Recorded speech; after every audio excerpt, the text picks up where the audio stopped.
اعوذ باللہ من الشیطان اللعین الرجیم بسم اللہ الرحمن الرحیم الحمد للہ الذی جعلنا من المتمسکین بولایت علی ابن ابی طالب. قال اللہ تبارک و تعالی فی کتابہ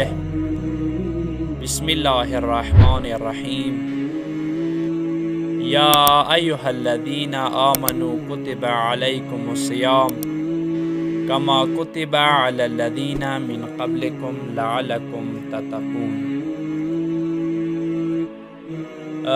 ان چیزوں کے احکام جو روزے کو باطل کرتی ہیں. ہم نے پہلے مبطلات روزہ مکمل بیان کی گئی ہے، لیکن مبطلات روزہ کے متعلق کچھ اور مسائل بھی آج ذکر کریں گے.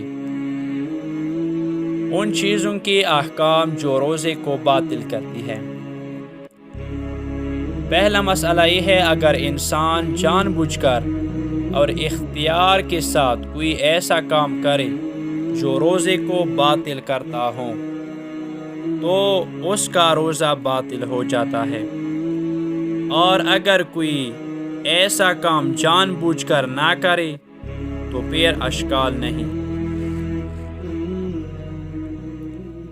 اگر کوئی شخص رمضان کی کسی رات میں جنوب ہو اور اس سے یقین ہو یا احتمال اس بات کا ہو کہ اگر وہ سو گیا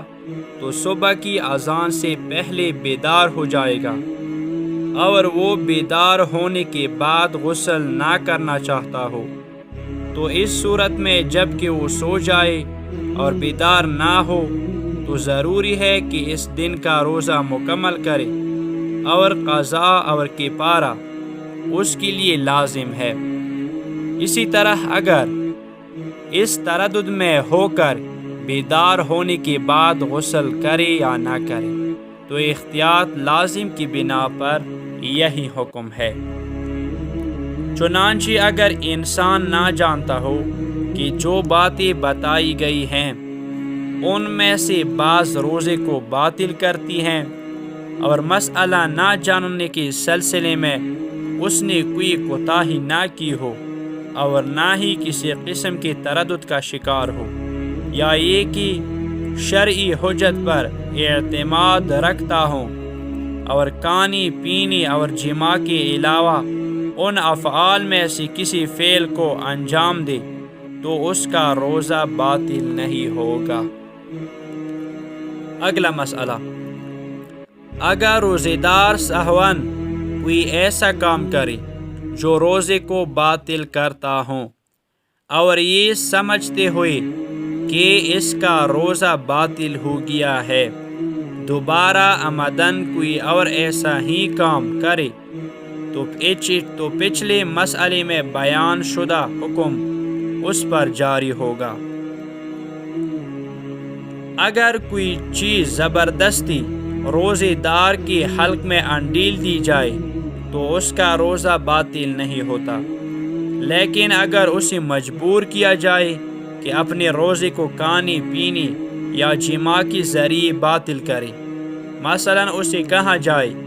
کہ اگر تم غذا نہیں کھاؤ گے تو ہم تمہیں مالی یا جانی نقصان پہنچائیں گے، اور وہ نقصان سے بچنے کے لیے اپنے آپ کچھ کھا لے تو اس کا روزہ باطل ہو جائے گا، اور ان 3 چیزوں کے علاوہ بھی احتیاط واجب کی بنا پر روزہ باطل ہو جائے گا. آخری مسئلہ، روزے دار کو ایسی جگہ نہیں جانا چاہیے جس کے بارے میں وہ جانتا ہو کہ لوگ کوئی چیز اس کے حلق میں ڈال دیں گے یا اسے روزہ توڑنے پر مجبور کرے گے، اور اگر ایسی جگہ جائے یا بامر مجبوری وہ خود کوئی ایسا کام کرے جو روزے کو باطل کرتا ہو تو اس کا روزہ باطل ہو جاتا ہے. اگر کوئی چیز اس کے حلق میں انڈیل دے تو احتیاط لازم کی بنا پر یہی حکم ہے. لا حول ولا قوة الا باللہ العلی العظیم.